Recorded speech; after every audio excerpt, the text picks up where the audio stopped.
الحمد لله رب العالمين حمدا يوافي نعمه ويكافي مزيدا يا ربنا لك الحمد كما ينبغي لوجهك الكريم ولعظيم سلطانك أشهد أن لا إله إلا الله وحده لا شريك له وأشهد أن محمدا عبده ورسوله صلوات الله وسلامه عليه وعلى آله وأصحابه ومن سار على نهجه واقتفى بسنته إلى يوم الدين.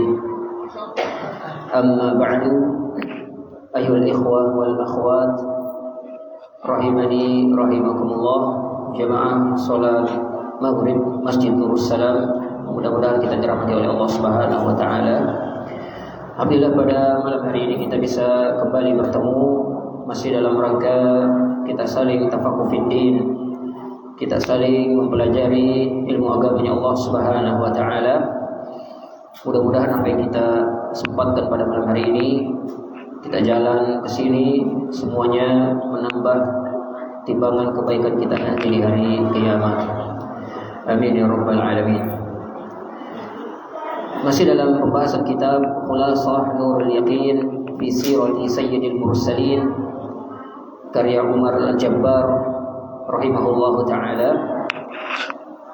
tentang bagaimana perjalanan Nabi kita yang mulia Nabi Muhammad sallallahu alaihi wasallam dari beliau lahir sampai beliau nanti wafat. Kita akan bahas insyaallah taala.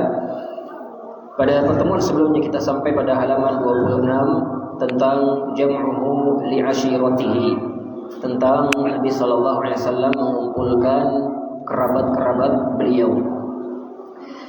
Pada malam hari ini kita lanjutkan di halaman 20 dan 27 tentang ta'assub Quraisyin, tentang fanatiknya orang Quraisy.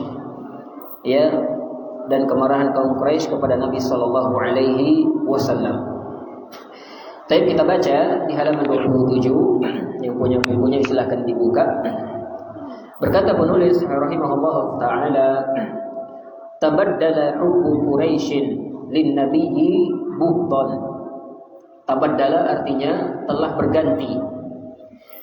Telah berganti cinta Quraisy kepada Nabi Muhammad sallallahu alaihi wasallam bughdan, menjadi benci. Jadi dulunya cinta menjadi benci. Hubbu artinya cinta, bughdan artinya benci.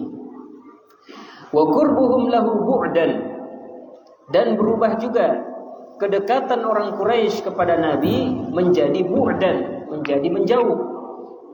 Ya, yang tadinya dekat menjadi jauh, artinya bermusuhan. Wasidquhu kadziban, dan kejujurannya Nabi dituduh sebagai dusta. Nabi jujur jadi didustakan, dipercayai kemudian jadi didustakan.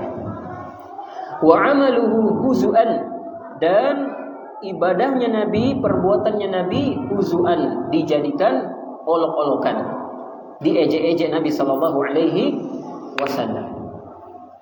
Jadi di sini khonifidin rahimani rahimakumullah, sebelum dakwah Islam disampaikan oleh Nabi secara terang-terangan, Nabi dikenal shadiqul amin, Nabi dikenal orang jujur, Nabi dikenal orang terpercaya, Nabi dicintai.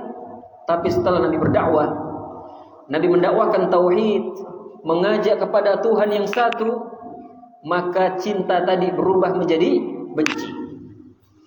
Kedekatan berubah menjadi permusuhan. Kejujuran sebagai dusta. Dan ibadahnya Nabi, dakwahnya Nabi dijadikan ejek-ejekan oleh orang Quraisy.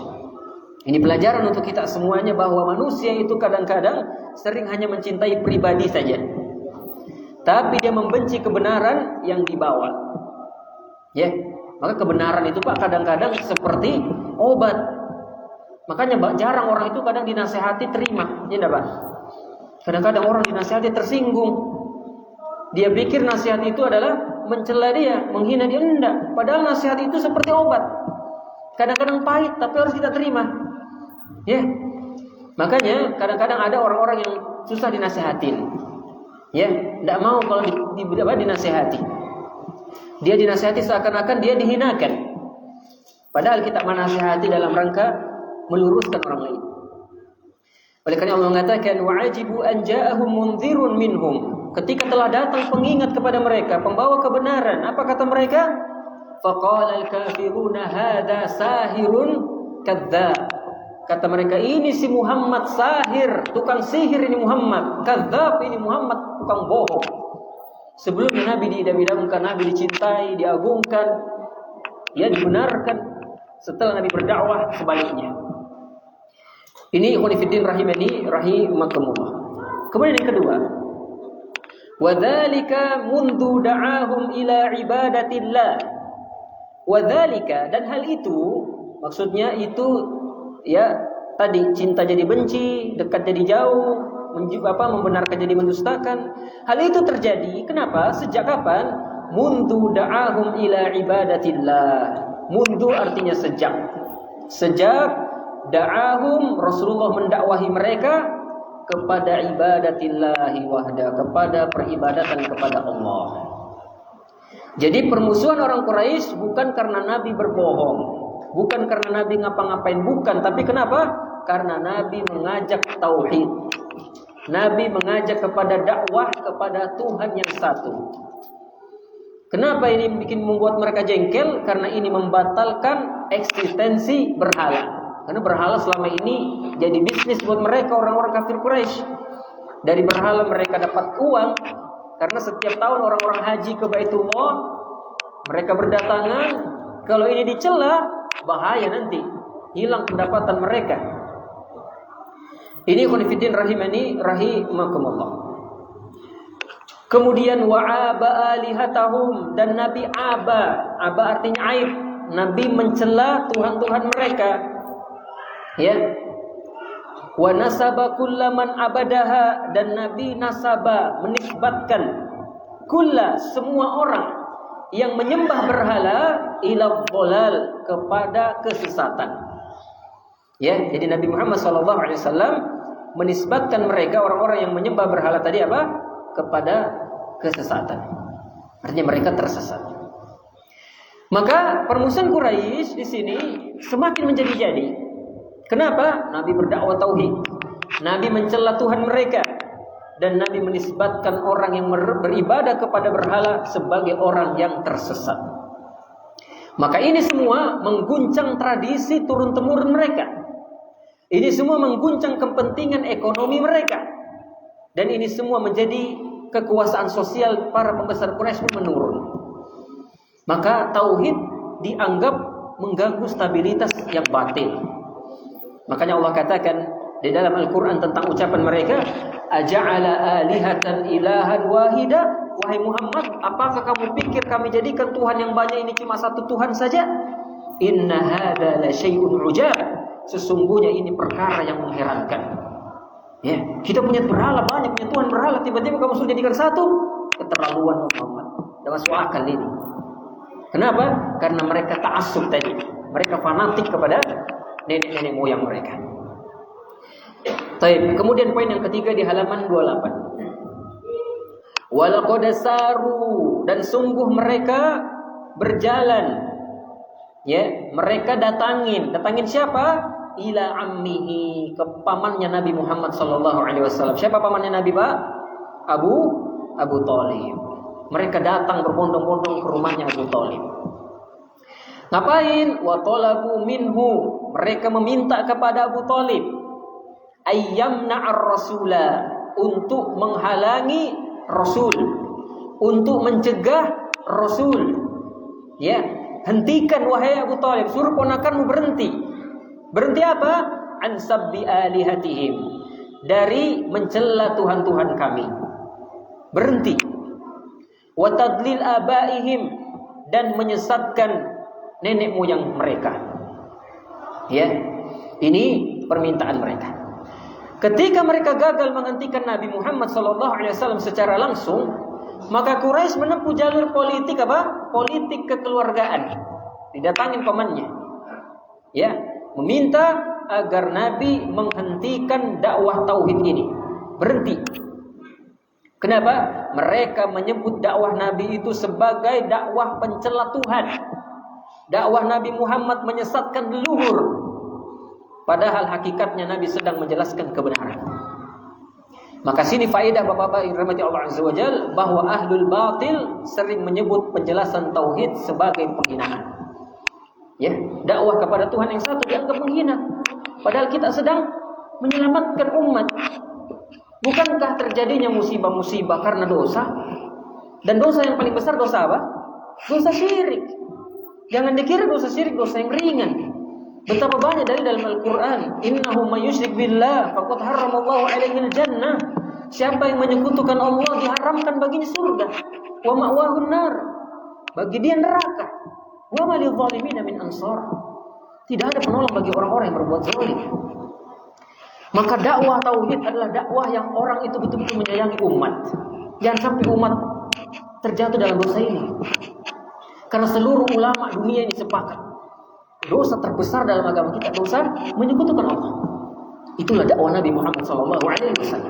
Wa laqad ba'atsna fi kulli ummatin rasulah.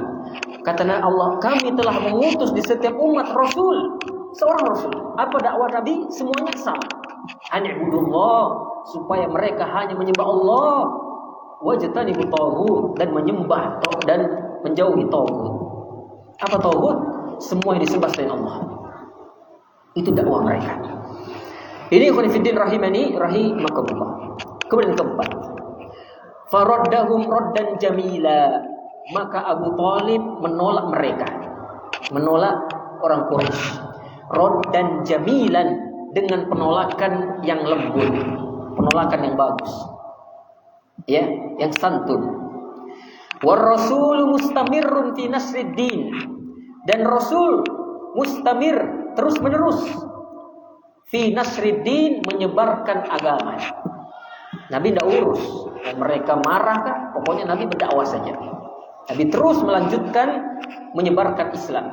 Wa ila'i kalimatil haq, dan Nabi terus menerus meninggikan kalimat yang benar, yaitu kalimat la ilaha illallah. Ikhwani fiddin rahimani rahimakumullah. Dari 4 poin ini kita bisa mengambil beberapa pelajaran. Pelajaran yang pertama, bahwa fanatik adalah penghalang seorang dapat hidayah. Fanatik itu adalah seorang terhalang dari hidayah. Apa itu fanatik? Fanatik itu sikap mendahulukan kelompok, sikap mendahulukan tokoh, sikap mendahulukan leluhur, ya, di atas kebenaran dan dalil, meskipun telah jelas kesalahannya, telah jelas kekeliruan. Itu namanya taklid, ya, atau bahasa Indonesianya fanatik buta. Fanatik buta itu ibarat sapi yang sudah diikat hidungnya, dibawa kemana-mana ngikut. Tidak tahu itu jalanan bagus kah, jalanan jelek kah, pokoknya ngikut dia tanpa memperdulikan dalil. Tidak urus Al-Quran, tidak urus As-Sunnah, yang penting guruku bilang A. Tidak mungkin guruku salah. Itu namanya taklid. Itu namanya fanatik buta. Maka kaum Quraisy menolak dakwah Nabi bukan karena tidak memahami. Kenapa mereka dakwah mengucapkan la ilaha illallah? Bukan tidak tahu artinya. Mereka tahu betul maknanya. Mereka tahu konsekuensinya. Mereka tahu apa di balik kalimat itu. Tetapi mereka menolak Nabi karena fanatik terhadap nenek moyang, karena fanatik terhadap tradisi yang sudah turun-temurun. Maka mereka tidak mau terima Nabi. Inilah yang menyebabkan Abu Thalib nanti mati tidak masuk Islam. Ketika Abu Thalib sudah sakaratul maut, tinggal bilang la ilaha illallah, Abu Thalib mungkin langsung jadi paling mulia setelah Nabi Muhammad, karena beliau yang menjaga Nabi. Tinggal la ilaha illallah. Tapi apa kata Abu Jahal? Ya, aja'ala atarku alihatana, wahai Abu Thalib, ya, apakah engkau meninggalkan ajaran nenek moyang kita? Apakah kamu meninggalkan leluhur kita? Kamu ikuti di Muhammad, anak baru kemarin? Kamu tinggalkan nenek moyang kita yang dahulu? Tidak jadi Abu Thalib masuk Islam. Tidak jadi dia bilang la ilaha illallah. Akhirnya dia mati dalam kondisi musyrik. Gara-gara apa? Karena dia mengikuti fanatik tadi. Fanatik apa leluhurnya. Dan inilah yang disebutkan oleh Allah dalam Al-Quran. Apa kata Allah dalam surah Al-Baqarah ayat 170? Bapak bisa lihat nanti dalam Al-Quran. Wa idza qila lahum apabila dikatakan kepada mereka, ittabi'u ma anzalallah, ikutilah apa yang Allah turunkan dalam Al-Quran. Apa kata mereka orang-orang kafir Quraisy? Bal nattabi'u ma alfayna alaihi aba'ana, kami cuma mau ngikut apa yang datang dari bapak-bapak kami, dari nenek-nenek kami. Kami tidak mau ikut Muhammad. Ini orang baru ini. Ya. Bal nattabi'u ma alaihi ada aba'ana, kata Allah. Kami akan mengikuti bapak-bapak kami saja. Walau kana aba'uhum la ya'qiluna syai'an wa la yahtadun. Meskipun bapak mereka itu sudah dapat hidayah, kata Allah. Pokoknya apa kata bapak, apa kata nenek, begitu. Dan saya pernah ketemu orang begini, Pak. Ketika kita sampaikan sunnah Nabi, hadis Nabi, dia bilang, perasaan tidak ada nenekku ngajarin begitu. Dia bilang, tidak ada orang tuaku ngajarin begitu. Lah, mungkin orang tuamu tidak tahu hadis itu. Ya. Yang patokan kita adalah Al-Quran dan sunnah Nabi SAW. Bukan kata nenek kita. Ya, nenek kita manusia biasa, bisa benar, bisa salah. Makanya kata Imam Malik rahimahullah, ketika beliau berada di sisi kuburan Nabi Muhammad, apa kata Imam Malik? Kullu qaulin yu'khadhu wa yutrak. Semua ucapan orang itu bisa diambil, bisa tidak diambil. Kalau orang, illa sahib hadzal qabr, kata beliau, kecuali penghuni kuburan ini, kuburannya Nabi Muhammad beliau tunjuk. Ucapan beliau ini semuanya benar, semuanya kita ambil, semuanya kita yakini, semuanya kita benarkan. Tapi kalau ucapan orang lain bisa diambil, bisa tidak. Ini kata Imam Malik rahimahullah ta'ala, menunjukkan bahwasanya Nabi Muhammad lah yang maksum. Beliau yang kita pakai pendapatnya, beliau yang kita jadikan panutan kita. Manusia biasa bisa benar, bisa keliru. Ya, ini khonifuddin rahimani rahimakumullah.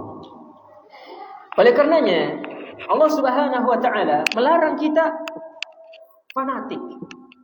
Allah larang kita.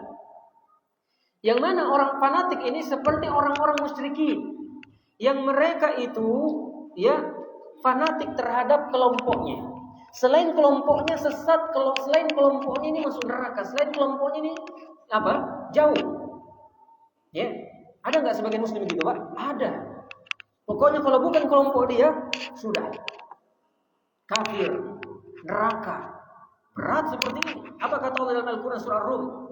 Wala takunu minal musyrikin. Jangan kalian seperti orang musyrikin. Kenapa jangan seperti musyrikin? Alladzi minal ladzina farraqu dinahum wa kanu syi'a. Yang mereka telah berpecah-pecah di antara mereka dan mereka hidup berkelompok-kelompok. Kullu hizbin bima ladaihim farihun. Setiap kelompok bangga dengan kelompoknya. Ada orang sebagian kaum muslimin, kalau bukan kelompoknya najis. Tidak apa? Kalau kita ke rumahnya, kita pulang, dipel kita, bekas kita. Ini najis ini pula, ini datang ke rumah saya. Nah, kalau bapak ke rumahnya, bapak tempel-tempel dinding, Pak. Ini capek ngepel itu. Ya, tempel kita guling-guling di rumahnya. Banyaknya dipel itu, mesti pegang. Karena kenapa? Sebagian dia, selain kelompok dia najis. Ya, selain kelompok dia itu bukan orang Islam. Siapa yang tidak berbaiat dengan kelompokku sesat. Ada? Ada. Dan ini kata Allah jangan seperti itu. Itu seperti orang musyrikin. Mereka hidup itu kelompok-kelompok. Setiap kelompok bangga dengan kelompoknya. Maka kita berusaha untuk menyatukan kaum muslimin. Kita bersatu padu beribadah bersama-sama kepada Allah Subhanahu wa taala. Ini khonifuddin rahimani rahimakumullah. Dan orang yang fanatik ini biasanya jatuh kepada kesombongan. Kenapa? Apa kata definisi kesombongan? Apa kata Nabi? Al-kibru batarul haq wa ghamtun nas. Sombong itu menolak kebenaran dan meremehkan orang lain. Maka biasanya kalau bukan ustadznya, kalau bukan tokoh dia, kalau bukan guru dia tolak semua kebenaran. Mau Al-Quran yang disampaikan, mau sunnah yang disampaikan, kalau bukan guru yang disampaikan, salah. Maka inilah kesombongan. Sombong ketika kita menolak kebenaran, meremehkan orang yang bicara. Oleh karenanya orang yang fanatik biasanya jatuh kepada kesombongan. Oleh karenanya seorang mukmin itu cepat kembali kepada kebenaran. Lihatlah Abu Bakar Siddiq, Pak. Ini ada kisah yang luar biasa menarik. Abu Bakar Siddiq punya sepupu namanya Mistah. Mistah ini anaknya bibinya Abu Bakar. Mistah ini miskin. Abu Bakar kasih biaya dia. Kalau ada dia tidak punya uang, dikasih uang sama Abu Bakar, dikasih harta sama Abu Bakar. Masya Allah, Abu Bakar orang yang baik. Ketika timbul fitnah tentang Aisyah pulang dari salah satu perang. Dia temani Nabi perang, di perang Bani Mustalik. Di perjalanan, Aisyah jatuh kalungnya. Jadi rombongan sudah pergi, Rasul di belakang ketinggalan. Stop dulu untanya, cariin kalung. Nyari kalung, akhirnya ketemu. Setelah ketemu, Aisyah naik, tiba-tiba ada seorang sahabat namanya Sofwan. Sofwan sendirian laki-laki bersama Aisyah radhiyallahu anha. Siang-siang, bukan malam, siang. Akhirnya Sofwan, Aisyah naik di onta, Sofwan gotong Aisyah sampai ke Madinah. Aisyah, Sofwan bareng-bareng ke Madinah. Yang nuntun siapa? Sofwan. Sampai di Madinah orang munafik menyebarkan fitnah, mengatakan apa? Aisyah berzina. Disebut dengan hadis al-ifki, tentang peristiwa fitnah.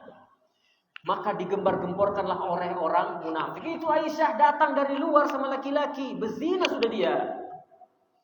Maka yang diantara yang ikut menuduh Aisyah adalah Mistah yang dibantu oleh Abu Bakar. Abu Bakar sudah kasih harta, dibantu. Tiba-tiba Aisyah kena fitnah, dia bilang betul itu Aisyah berzina itu. Sampai turun ayat surah An-Nur, berapa ayat Allah turunkan tentang bebasnya Aisyah dari fitnah. Aisyah tidak pernah berzina. Aisyah wanita yang suci. Maka ikhwan fillah rahimani rahimakumullah, maka manusiawilah Abu Bakar jengkel. Setelah itu turun ayat membersihkan Aisyah, bahwasanya Aisyah bukanlah pezina. Maka akhirnya Abu Bakar kecewa sama Mistah. Mistah, kamu sering ku biayain, ku kasih harta, ku bantu, kok kamu ikut fitnah anakku? Kamu lihat Aisyah berzina? Kamu saksikan kah? Kok kamu ikut-ikutan ngomong Aisyah berzina?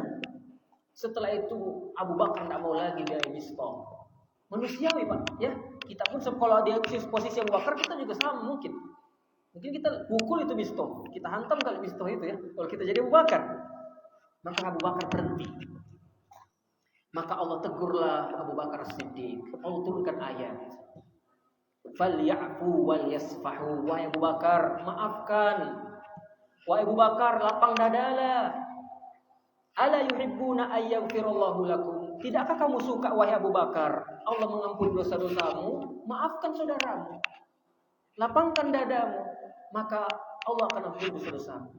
Abu Bakar orang yang tidak fanatik, tidak ikuti egonya. Dia turunkan egonya, dia ikuti kebenaran. Ketika itu kebenaran, dia pinggirkan semua ego-egonya. Pinggirkan. Abu Bakar langsung maafkan Mistah dan dia tetap membiayai Mistah meskipun Mistah telah pernah menuduh anaknya berzina. Itulah orang yang menurunkan egonya, mengikuti kebenaran. Kalau sudah datang Al-Quran, telah datang hadis Nabi, maka pinggirkan ego, pinggirkan segala hal. Karena sekarang kita beragama mengikuti dua hal ini. Kata Nabi, taraktu fikum amrayn, kutinggalkan kalian dua perkara. Lan tadillu in tamassaktum bihima. Tidak bakal tersesat kalian kalau kalian berpegang teguh dengan keduanya. Ya, kitabullah wa sunnati, kata Nabi, kitabullah dan sunnahku, kata Nabi sallallahu alaihi wasallam. Maka kita boleh mengikuti pendapat ulama, kita silahkan mengikuti ulama yang kita inginkan, tapi kalau kita menemukan kebenaran dari ulama lain, maka kita boleh berpindah kepada ulama yang lain yang juga mengikuti kebenaran. Maka dalam Islam kita tidak boleh fanatik buta. Fanatik buta itu tadi tidak urus salah benar, yang penting guruku semuanya benar, tak mungkin salah. Ini keliru. Maka selain Nabi Muhammad berpotensi kesalah, yang hanya benar murni 100% hanyalah Nabi Muhammad sallallahu alaihi wasallam. Inilah faedah yang pertama yang bisa kita ambil. Faedah yang kedua dari kisah ini, bahwa dakwah yang benar akan terus berjalan meskipun ditantang. Dakwah yang benar akan terus berjalan meskipun ditantang. Setelah semua penolakan-penolakan, Nabi tetap istiqomah. Nabi tetap istiqomah. Dan Allah perintahkan Nabi istiqomah. Apa kata Nabi Allah? Ya, wastaqim kama umirta. Istiqomahlah wahai Muhammad dalam segala hal sebagaimana kamu diperintahkan. Maka kebenaran tidak bisa dihentikan oleh kemarahan manusia. Makanya kata Allah, inna ardallahi wasi'atun. Sesungguhnya bumi Allah itu luas. Artinya kalau tidak diterima dakwah di sini, pindah tempat. Dan diterima dakwah di sini, pindah tempat. Dakwah ini akan terus ada orang yang bakal menerimanya, pasti ada. Kalau senipah Muara tidak terima, ada senipah Segagu. Segagu tidak terima, ada Kuala. Ada Kuala tidak terima, ada. Terus kita berdakwah itu bahkan pasti akan ada fitrah manusia yang menerimanya. Selama kita menyampaikan ilmu dengan hikmah, dengan penuh kelemah lembutan, kedepankan kasih sayang, insya Allah dakwah itu diterima di kalangan manusia. Ini ikhwani fiddin rahimani rahimakumullah. Ini dua faedah yang bisa kita ambil dari pembahasan ini. Tapi kita lanjut di halaman 28. Maji'u Quraisy li Abi Thalibin marratan thaniyatan. Kedatangan kaum Quraisy yang kedua kalinya kepada Abu Thalib. Ya, maji artinya datang. Lamma ra'at Quraisyun istimraran Nabi. Ketika orang-orang Quraisy melihat, ra'at itu artinya melihat, istimraran Nabi, ya, terus menerusnya Nabi, berkesinambungnya Nabi, fi nasri da'watihi, dalam menyebarkan dakwahnya, ya. Jadi Nabi terus berdakwah, wa difai ammihi anhu, dan lebih lagi pamannya membelanya. Jadi Nabi berdakwah terus, di belakangnya ada backingannya. Saya pernah baca ada satu truk ya, tulisannya backingan pusat. Masya Allah ya, backingan pusat. Dan Nabi berdakwah, Abu Thalib itu backingannya, pasang badan beliau. Makanya kata para ulama, seandainya Abu Thalib masuk Islam, mungkin Abu Thalib lebih mulia daripada Abu Bakar. Kenapa? Abu Bakar masih di bawahnya Abu Thalib. Abu Thalib pasang badan, siap semua halangan Nabi, beliau pasang badan. Sayangnya Abu Thalib tidak masuk Islam. Baik. Masyau ila ammihi marratan tsaniyah, maka mereka berjalan ke Abu Thalib ammihi, pamannya Nabi, marratan tsaniyatan, kedua kalinya. Jadi kaum Quraisy menyadari bahwa upaya pertama gagal. Datang ke sana tidak berhasil. Maka Nabi dilihatnya berdakwah lagi, bahkan Nabi berdakwah semakin terang-terangan, maka kegagalan mereka adalah karena perlindungan Abu Thalib. Ini gara-gara Abu Thalib ini jadi backingannya. Maka mereka kembali datang yang kedua untuk menekan Abu Thalib lebih keras, dikasih tekanan lebih keras. Taib yang kedua, waqalu, mereka berkata, orang-orang Quraisy berkata kepada Abu Thalib, inna la nasbiru ala syatmi abaina.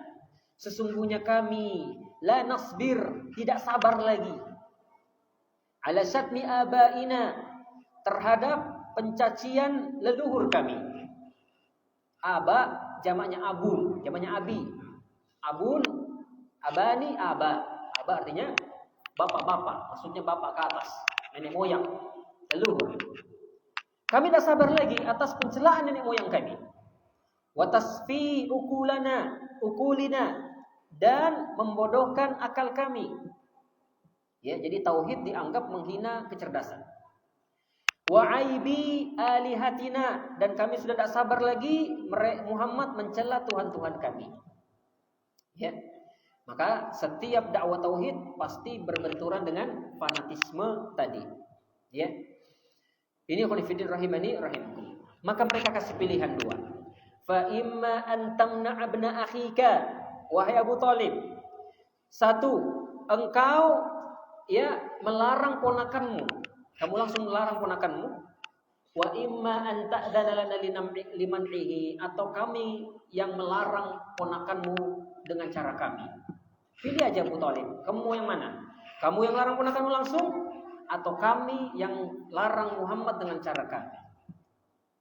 Jadi Quraisy mengajukan ancaman terbuka, dua pilihannya, ya, melarang Nabi sendiri atau lepaskan perlindungan, kami sakiti dia. Ini menunjukkan bahwa perlindungan sosial di Mekah sangat menentukan nasib Nabi SAW saat itu. Ini khonifidin rahimani rahimakumullah. Makanya Pak di sini ketika kita belajar kenapa Nabi diutus dari orang Quraisy, ya, setelah para ulama mencari sebabnya, karena orang Quraisy ini sangat fanatik, kesukuannya kuat. Jadi kalau Nabi berdakwah, meskipun beda agama, selama itu ponakanku, pasang badan. Itu orang Mekah begitu. Makanya Nabi hikmahnya ada Abu Thalib, Nabi dilindungi sama Abu Thalib. Seandainya mungkin Nabi lahir di Jawa, mungkin tidak begitu, atau lahir di Sulawesi, mungkin tidak seperti itu. Tapi ketika Nabi di Mekah, orang Mekah itu punya sifat apa? Sangat fanatik suku.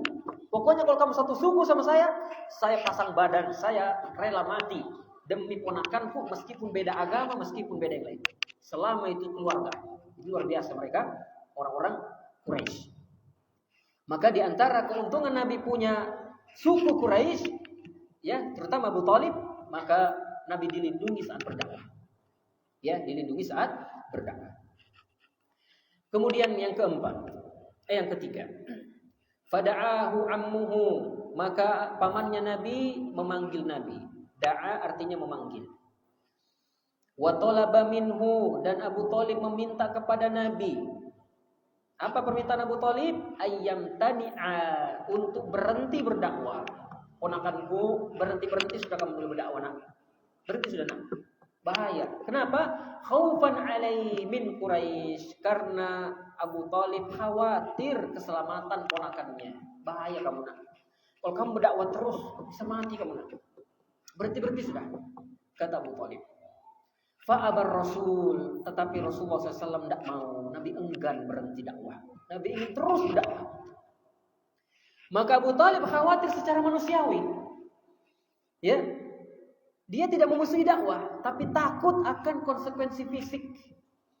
Tetapi Nabi Muhammad tidak mau berhenti. Bukan karena Nabi keras kepala, Pak, bukan. Tapi Nabi sedang mengemban amanah wahyu. Nabi bukan karena pilihan pribadi, bukan. Tapi Nabi sedang mengemban amanah dari Allah Subhanahu wa ta'ala. Maka seorang da'i tidak boleh menggadaikan prinsip dakwah meski yang meminta adalah orang yang sangat dia cintai. Maka Nabi Muhammad SAW menolak dengan lemah lembut. Ini khonifuddin rahimani rahimakumullah. Makanya kata Allah, ya ayyuhar rasul balligh ma unzila ilaika min rabbik. Wahai Rasul, sampaikanlah apa yang diperintahkan oleh Rabb. Sampaikan. Maka semenjak itu Nabi berdakwah terus. Apapun ancamannya, meskipun kematian, Nabi tidak takut. Ya, ini khonifuddin rahimani rahimakumullah. Kemudian waqala sallallahu alaihi wasallam, maka Nabi pun bersabda, wallahi, kata Nabi, demi Allah wahai pamanku, la atruk hadzal amra, aku tidak akan meninggalkan dakwah ini, urusan ini saya tidak akan tinggalkan hatta yuzhirullah, sampai Allah nampakkan kemenangan bagiku. Au ahlika dunah, atau aku celaka karena dakwah ini. Jadi kata Nabi, wahai pamanku, demi Allah saya tidak akan meninggalkan ini dakwah, sehingga Allah menangkan aku atau aku binasa gara-gara dakwah. Cuma itu dua. Dan ini pernyataan iman dan tawakal yang tinggi. Maka Nabi Muhammad menggantungkan hasil dakwahnya sepenuhnya kepada Allah. Wahai pamanku, cuma dua kemungkinannya. Allah menangkan agama ini, atau Allah wafatkan aku di jalan dakwah ini. Cuma itu. Makanya Pak, nanti ketika perang Uhud, nanti kita bahas perang Uhud, bagaimana sangat ngerinya perang Uhud. Bagaimana Nabi di perang Uhud sampai dikabarkan meninggal. Karena Rasul dikepung oleh Khalid bin Walid. Sampai Nabi patah giginya beberapa. Kena besi, kena tameng. Sampai Nabi berdarah jidatnya di perang Uhud. Hampir binasa. Para sahabat banyak yang meninggal. 70 sahabat meninggal di perang Uhud. Maka ikhwan fillah rahimani rahimakumullah, ini menunjukkan bagaimana Allah memenangkan nabinya nanti, tetapi nabinya harus bersabar. Sabar, ujungnya kemenangan. Makanya Bapak Ibu yang dirahmati Allah Azza wa Jalla, orang yang sabar itu pasti happy ending. Ya Pak ya? Orang yang sabar pasti ujungnya baik. Ya, wa in tasbiru wa tattaqu fa inna dzalika min azmil umur. Siapa yang bersabar, siapa yang bertakwa, sesungguhnya itu urusannya dimenangkan oleh Allah Azza wa Jalla. Jadi Pak, kalau kita dapat musibah, kita jalani hidup penuh kesabaran, penuh ketakwaan, pasti Allah menangkan kita. Pasti Allah berikan kita kebaikan. Meskipun di awalnya berat, tapi di ujung pasti bahagia. Itu sudah ketetapan Allah Subhanahu wa ta'ala. Maka Nabi menang dalam dakwahnya, berhasil dakwahnya, kenapa? Sabar. Dan kita Pak mau belajar sirah ini harus sabar juga Pak, ya enggak Pak? Coba enggak sabar kita. Hujan-hujan sedikit gerimis, enggak usah, live streaming aja. Ya. Akhirnya live streaming baring-baring ketiduran, enggak jadi nonton, ya. Maka belajar juga harus sabar, sebagaimana berdakwah harus sabar, mengamalkan ilmu juga harus sabar, ditolaknya dakwah harus sabar. Jadi hidup ini betul-betul isinya sabar. Makanya nanti yang masuk surga adalah orang-orang yang sabar. Apa ketika orang sudah masuk surga? Ya, wajazahum bima sabaru, dan mereka dibalas karena kesabaran mereka. Jannatan wa harira, surga dan sutra-sutra di surga. Kenapa masuk surga? Sabar. Ya, sabar itu ada 3. Sabar dalam mentaati Allah, butuh sabar, sabar. Kajian, sabar. Sholat subuh bangun, harus sabar. Pergi sholat 5 waktu, harus sabar. Semua ketaatan diisi dengan sabar. Siapa yang tidak sabar taati Allah, pasti tidak bisa beribadah. Menjauhi maksiat harus sabar. Ya, ini nampak disodorkan kita uang riba. Saya pernah dikirimin ikhwan, ya, ada ikhwan di Jawa, Ustaz, Assalamualaikum, Waalaikumsalam. Anak kirim dulu uang saja 1.700.000. Oh iya, jazakallahu khair. Tapi uang riba Ustaz. Bilangnya, uang riba, iya, enggak apa-apa. Pas qadarullah saya enggak punya uang, Pak. Uang riba 1.700.000 saya ambil. Ini uang riba, tidak boleh, haram. Ya sudah langsung dipinggirkan. Bukan uang riba, terpakai sudah itu, Pak. Ya. Uang riba sudah harus kita sabar-sabar, hilangkan, jauhi. Ya, menjauhi kemaksiatan itu juga butuh kesabaran. Menundukkan pandangan butuh sabar nggak Pak? Butuh. Pas kita lihat cewek, cantiknya, haram tapi tundukkan cepat. Tapi pas dilihat, enak memang dilihat, tapi harus sabar. Dilihat ketiga, makin enak dilihat, tapi harus tidak dilihat. Dan tidak dilihat itu harus sabar. Ya, menjauhi maksiat itu harus sabar. Bahkan para ulama mengatakan menjauhi maksiat sabarnya itu lebih tinggi daripada mentaati Allah. Ya, sebagian berpendapat bahwa menjauhi kemaksiatan kesabarannya lebih tinggi. Apalagi kalau kita kepepet, apalagi kalau kita betul-betul dalam kondisi yang sangat susah menghindari. Tinggal di negeri kafir misalnya, tidak bermaksiat, di lingkungan yang sangat rusak, kita jaga agama, tidak ikut-ikutan maksiat, berat Pak. Iya. Alhamdulillah di sini Pamuara ini masih aman. Tapi orang yang tinggal di New York, ya, tinggal di Australia, tinggal di Bali, tidak seperti kita mudahnya. Alhamdulillah di sini orang tidak ada yang pakai celana dalam jalan-jalan kan Pak? Alhamdulillah tidak ada. Ya, kalau ada yang paling orang bilang itu beleng-beleng itu jalan bilang pakai celana dalam. Tapi kalau di Bali di mana banyak orang Pak, tidak pakai apa-apa jalan.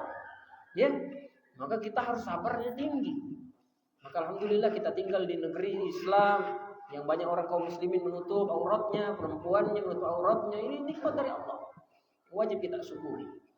Maka sabar itu butuh sekali dalam menjauhi maksiat. Dan sabar ketika kena musibah juga harus sabar. Anak meninggal, orang tua meninggal, kena penyakit, tidak punya uang, sedih, khawatir masa depan, khawatir yang sudah berlalu. Ini semua adalah musibah. Maka kata Allah, walanabluwannakum bisyai', terus akan kami uji kalian, minal khauf, ketakutan, wal ju', lapar, wa naqsim minal amwal, kurangan harta, ya, wal anfusi wath thamarat, kehilangan nyawa keluarga, tidak ada buah-buahan, ya, wa basyiris sabirin, bergembiralah orang yang sabar. Ya. Maka ikhwan fillah rahimakumullah, maka Nabi kenapa dakwahnya sukses? Karena Nabi sabar. Jalani prosesnya. Maka teman-teman yang belajar nikmati prosesnya. Tidak ada orang itu tiba-tiba ujuk-ujuk langsung jadi ulama, tidak ada. Tidak ada orang tiba-tiba langsung paham semua ilmu, tidak ada. Siapa yang mau paham sesuatu mesti belajar, dan belajar itu dibarengi dengan kesabaran. Tidak ada orang belajar itu tidak sabar, tidak bisa. Ya, makanya orang yang tidak sabar belajar pasti tidak bisa, pasti gagal. Maka kita melihat bukti banyak sekali dari orang-orang terdahulu bagaimana mereka sukses karena kesabaran mereka. Mudah-mudahan kita semuanya dianugerahi kesabaran oleh Allah Subhanahu wa taala. Yang kelima, faqala lahu sallallahu alaihi wasallam ammuhu, maka berkatalah Abu Talib kepada Nabi Muhammad sallallahu alaihi wasallam. Apa kata Abu Talib? Idhhab, pergilah kalau begitu wahai ponakanku. Wa qul ma ahbabta, dan katakanlah apa yang kamu suka. Katakan sudah, dakwah sudah kamu sana. Fa wallahi, demi Allah, la uslimuka abada, aku tidak akan menyerahkan kamu kepada mereka selamanya. Wahai ponakanku, pergi sudah sana, berdakwah semaumu, ku jagain kamu. Tenang aja. Ya. Maka Abu Thalib pun terharu dengan keteguhan Nabi dan dia menyatakan perlindungan total atas Nabi Muhammad SAW, meskipun resikonya besar, dia tetap akan menjaga ponakannya SAW. Ini khonifuddin rahimani rahimakumullah. Taib, faedah dari pembahasan ini ya, kita bisa mengambil pelajaran di dalamnya. Yang pertama, bahwa dakwah yang hak pasti mendapat tekanan. Dakwah yang benar pasti ada musuhnya. Bahkan Pak, kita curiga kalau orang tidak ada musuhnya, berarti dia dakwahnya sesuai selera masyarakat. Mau nyampaikan riba haram, jangan sampaikan riba haram, nanti dimusuhin aku. Mau bilang ini haram, jangan. Mau bilang judi haram, takut. Maka di kalangan penjudi diterima, di kalangan waria diterima, di kalangan diskotik diterima. Berarti dakwahnya sesuai selera orang. Ada nggak seorang dai Pak yang dakwahnya begitu? Ada. Dia dakwah takut. Akhirnya yang diterima dia seluruh kalangan. Kenapa? Karena yang disampaikan sesuai selera orang saja. Sampai dia masuk ke diskotik, dia ikut sama pelacur, dia sama PSK, dia mungkin pendekatannya dari sisi satu baik, tapi dia tidak sampaikan kebenaran secara utuh. Dia mencari kebenaran supaya kita harus merangkul seluruh kalangan, nyampaikan ini tidak berani, nyampaikan itu tidak berani. Tidak. Lihat Nabi, meskipun pahit harus disampaikan, karena kita sayang kepada umat. Umat harus jauhi dosa, harus jauhi. Makanya Imam Adz-Dzahabi rahimahullah menulis kitab Al-Kabair. Untuk apa Al-Kabair itu ditulis? Supaya kaum muslimin tidak jatuh kepada dosa-dosa besar. Karena orang yang tidak jauhi dosa besar, diampuni dosa-dosanya yang kecil. Apa di antara dosa besar? Tidak sholat, membunuh, berzina, makan riba, lari dari medan perang, banyak disampaikan kepada kaum muslimin. Meskipun ada sebagian orang yang tidak suka. Ketika kita berdakwah tentang sholat misalnya, kadang-kadang banyak orang tersinggung Pak, enggak? Tersinggung orang. Ini ustadz ini sok-sokan juga bilangnya. Apa yang dakwahkan? Tahu kita tak sholat bilangnya. Terus ngomong-ngomong begitu. Loh kayak apa? Kita harus sampaikan sholat itu wajib. Tak sholat itu diancam neraka. Mau tidak mau begitu. Bukan kita rangkul, tidak apa-apa tidak sholat. Yang penting hatimu baik. Yang penting akhlakmu bagus. Tidak apa-apa tidak sholat. Nanti sama-sama kita di neraka. Tidak boleh begitu. Tidak apa-apa tidak sholat dia bilang. Aman aja itu. Yang penting kan kamu suka sedekah. Sholat itu nomor sekian lah. Disukai dia semua orang itu. Tidak ada musuhnya dakwah. Maka dakwah yang hak pasti ada yang tidak suka. Pasti. Maka kita dalam agama ini tidak mungkin ridho manusia itu semua kita dapatkan. Tidak mungkin. Makanya kata Imam Syafi'i, ridho nas ghayatun la tudrak. Ridho manusia, senangnya manusia, semuanya sesuatu yang mustahil tercapai. Mustahil. Maka kalau kita jadi soleh, orang yang tidak soleh tidak suka sama kita. Kalau kita pelaku maksiat, orang soleh tidak suka sama kita. Pasti begitu. Tidak mungkin orang disukai seluruh manusia. Ini khonifuddin rahimani rahimakumullah. Faedah yang kedua dari kisah ini, bahwa dai itu, seorang dai tidak boleh menggadaikan prinsip dakwah. Rasulullah SAW menolak permintaan Abu Thalib untuk menghentikan dakwah, meskipun demi keselamatan Nabi Muhammad. Makanya seorang dai itu harus teguh dia. Minta kepada Allah, tsabbit qalbi ala dinik. Teguhkanlah hatiku ya Allah di atas agama. Di antara ucapan Allah Subhanahu wa taala Al-Qur'an, in tansurullah yansurkum. Kalau kamu menolong Allah, agama Allah, Allah tolong kamu.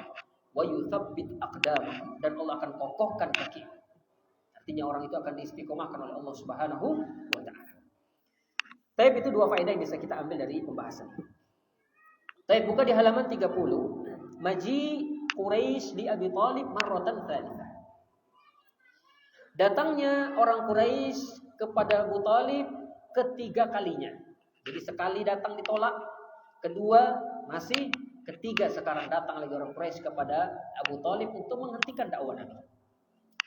Lamma ra'at Quraisyun, ketika orang Quraisy melihat lagi, anna Abu Thalib, bahwasanya Abu Thalib la yuridu ayyamna'a ibna akhihi. Abu Thalib tidak mau mencegah ponakannya berdakwah. Dibiarkan ponakannya berdakwah, dibiarkan ponakannya menyebarkan Islam. Masyau ilaihi, maka orang-orang Quraisy pun datang lagi kepada Abu Thalib. Sama siapa? Sama Umarah bin Walid, sama seorang pemuda namanya Umarah bin Walid. Ketika ancaman gagal, tekanan sosial gagal, diplomasi kekeluargaan gagal, maka Abu Thalib telah menunjukkan sikap tegas, tidak akan melarang ponakannya berdakwah. Maka ini membuat orang Quraisy naik level ke kejahatan terbuka. Apa mereka lakukan? Mereka membuat strategi licik, membawa Umarah bin Walid. Siapa itu Umarah bin Walid? Umarah bin Walid ini seorang pemuda Quraisy yang gagah, ganteng, cerdas, kuat. Seperti Nabi Muhammad perawakannya, bahkan dia juga orang Quraisy. Dibawa untuk diapakan? Ditukar. Abu Thalib, ini kami bawa Umarah, kita tukaran. Sini ponakanmu kita ambil, ini bawa Umarah. Sama-sama aja, sama-sama manusia, tukar guling kita. Jadi tukaran manusia. Ini orang-orang Quraisy ada-ada aja Pak ya. Jadi dia mau tukaran ponakan. Jadi Quraisy mencoba menyuap perasaan Nabi, perasaan Abu Thalib, ya, dengan menukar Muhammad dengan pemuda yang ideal sesuai standar dunia. Sama-sama ganteng, sama-sama bagus, sama-sama kuat, sama-sama cerdas. Tukaran. Apa yang kedua? Waqalu, mereka berkata kepada Abu Thalib, khudh hadzal fata, ambillah pemuda ini. Jadi Umarah bin Walid. Waladan laka, sebagai anak untuk kamu, sebagai ponakanmu yang baru. Wa aslim ilaina ibna akhika, dan serahkanlah kepada kami ponakanmu. Sini Muhammad kasih kami, ambil ini Umarah. Ngapain? Linaqtulahu, kami akan bunuh ini anak. Kami akan bunuh Muhammad, tukaran kita. Ya, itu strategi mereka. Kemudian yang ketiga, faqala lahum ammuhu, maka Abu Thalib pun berkata kepada mereka. Apa kata Abu Thalib? Bi'sa ma tatlubun. Kata Abu Thalib, sungguh jeleknya permintaan kalian. Busuk sekali permintaan kalian. Apa-apaan ini? Atu'tuni ibnakum liurabbiyahu. Apakah kamu berikan anakmu untuk aku didik dia? Wa'utikum ibni litaqtuluh, dan aku berikan anakku untuk kalian bunuh? Permintaan macam apa ini? Ku kasih ponakanku, kamu bunuh ponakanku. Kamu kasih ponakanmu sama aku, ku didik ponakanmu. Ku bagus-bagusin ponakanmu, sedangkan ponakanmu kamu bunuh. Apaan ini, kata Abu Thalib? Marah sekali Abu Thalib. Ini kurang kerjaan ini orang Quraisy. Ini logika yang terbalik. Maka dia menolak dengan alasan ini bertentangan dengan fitrah. Ya. Kemudian faraja'u khaibina, maka orang-orang Quraisy pun roja'u, mereka pulang khaibin, dengan secara terhina. Terhina dia pulang ke rumahnya. War Rasul, sedangkan Rasul sallallahu alaihi wasallam lam yazal, terus-menerus, mustamirron, melanjutkan fi nasri Islam, menebarkan Islam, wa ammuhu yadfa'u anhu, dan pamannya pun terus membela beliau sallallahu alaihi wasallam. Meski tekanan meningkat, dakwah Nabi tidak berhenti. Dakwah Nabi tidak melemah. Abu Thalib orang yang cerdas, tidak bakal mau dia digoda seperti itu. Ini khonifiddin rahimani rahimakumullah. Maka faedah dari kisah ini kita bisa mengambil faedah pelajaran lagi. Yang pertama, bahwa ahlul batil, orang yang batil itu akan naik level ketika kalah hujah. Orang itu Pak kalau kalah berargumen, biasanya ya mereka itu bikin apa? Ancaman. Biasanya main fisik, ya Pak. Bapak lihat kalau ada orang berdebat, biasanya kalau satunya bodoh-bodoh sedikit, ya Pak ya, tidak pintar dia yang berargumen, biasanya kalau lama-lama dia emosi, dan emosi lama-lama apa? Main fisik. Begitulah orang kalau tidak pintar. Ya, iya enggak, Pak? Makanya Nabi larang kita suka berdebat. Karena berdebat itu mematikan hati, mengeraskan hati. Bahkan Nabi berikan kita pahala besar. Apa kata Nabi Muhammad SAW? Ada za'imun bi baitin fi rabadil jannah. Kujamin sebuah rumah di pinggir surga. Liman tarukal mira'a, bagi orang yang meninggalkan debat meskipun dia benar. Ya Pak ya? Meskipun benar tinggalkan debat. Debat itu bisa bikin hati keras. Ya, bisa, kasihan enggak bisa, enggak bisa. Ya. Saya punya teman itu Pak di Handil, agak kepala batu sedikit, ya. Dia ngurusin sekolahan. Jadi kami punya SD-nya itu sempit. Dia bilang, "Ini bisa nih Ustaz masukkan kursi sama meja 30." Kita bilang, "Enggak bisa, coba lihat nah, kelasnya sempit." "Bisa Ustaz." "Enggak bisa." "Bisa, enggak bisa." Ya, sudah. Coba sudah masukkan meja, dimasukkan meja sama kursi 30. Sekalinya enggak bisa bergerak anak Pak, sempitan. Kita bilang, "Tuh kan enggak bisa." Dalam hatian kepala batunya emang antum, ya. Bagaimana ini orang? Maka ada orang-orang kadang-kadang begitu, Pak. Ya. Sudah salah mengotot dia. Maka jangan sampai seperti dalam pepatah Arab, al-ghanam walau toro. Kambing meskipun terbang. Pernah dengar ceritanya kan, Pak ya? Udah gagak jauh-jauh hitam-hitam, apa itu hitam-hitam? Ya, kata temannya burung gagak itu, kata temannya kambing, kesian burung gagak, kambing, burung gagak, kambing. Sudah kita dekatin saja sudah, kalau tidak percaya, maka dekat-dekat dia. Pas mau dekat, terbang itu hitam-hitam. Kata temannya tuh kan sudah aku bilangin burung gagak, kata temannya itu kambing, kesian tapi bisa terbang dia, ya. Saking kepala batunya.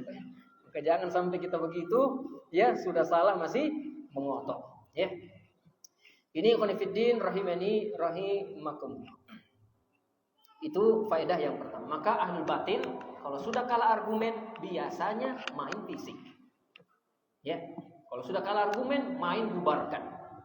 Ustaz ini dibubarkan, pengajian dibubarkan. Mereka kalah hujah. Kalau sudah kalah hujah biasanya hanya main fisik. Itu sudah ada ya salafnya, sudah ada contohnya dari orang-orang kafir Quraisy. Yang kedua, faedah dari kisah ini bahwasanya dunia sering dijadikan alat tawar untuk merusak prinsip. Jadi dunia ini kadang-kadang diberikan tawaran untuk merusak prinsip seseorang. Makanya di antara fitnah besar ketika kita hidup selain fitnah wanita adalah fitnah dunia. Makanya Nabi mewanti-wanti kita. Apa kata Nabi? Ya. Inna dunya hulwatun khadirah. Dunia ini manis, dunia ini hijau, dunia ini menggiurkan. Wa innallaha mustakhlifakum fiha, dan Allah jadikan kalian pemimpin di dunia ini. Apa kata Nabi setelah itu? Fattaqud dunya, kata Nabi. Hati-hati sama dunia, kata Nabi. Dunia itu menggiurkan. Kadang-kadang Pak orang kalau sudah diuji dengan dunia, gelap mata dia, lupa sama akhirat, takut mati dia karena dunia ini begitu surga bagi dia. Makanya ketika kita cinta dunia, Allah hilangkan wibawa umat Islam. Makanya kita ini dihinakan, banyak kaum muslimin di berbagai negara dibombardir, diteror, dan kita seperti tidak punya kekuatan, padahal kita banyak. Apa salahnya? Karena kita banyak yang takut mati dan cinta dunia. Ya, kata Nabi Muhammad, ya, kalian tertimpa wahan, tertimpa penyakit. Penyakit apa itu ya Rasulullah? Hubbud dunya wa karahiyatul maut. Cinta dunia, takut mati. Inilah yang menyebabkan kita terhina karena kita cinta dunia. Maka mudah-mudahan kita jadikan dunia ini sebagai ladang kita cari pahala untuk kita menuju surganya Allah Subhanahu wa taala. Jangan sampai tertipu. Dunia ini sebentar lagi kita tinggalkan. Demi Allah, tahun 3026 semua yang di masjid ini mati semua sudah, insyaallah. Ya Pak ya? Tidak ada lagi sudah antara kita ini. Seni Muara ini sudah ditinggali orang-orang baru. Rumah kita sudah ditempati orang-orang baru. Tidak kenal lagi sama mereka. Kendaraan kita kalau masih ada dipakai sama orang-orang lain. Tanah kita yang kita cari selama ini dipakai sama orang lain. Demi Allah, kita tidak ada lagi di muka bumi ini. Maka rugi sekali kalau kita jadikan dunia tempat tujuan. Dunia ini hanyalah tempat kita singgah sebentar, cari pahala sebanyak-banyaknya. Mudah-mudahan pahala itulah yang mengantarkan kita ke surganya Allah, kenikmatan yang tidak ada batas akhirnya.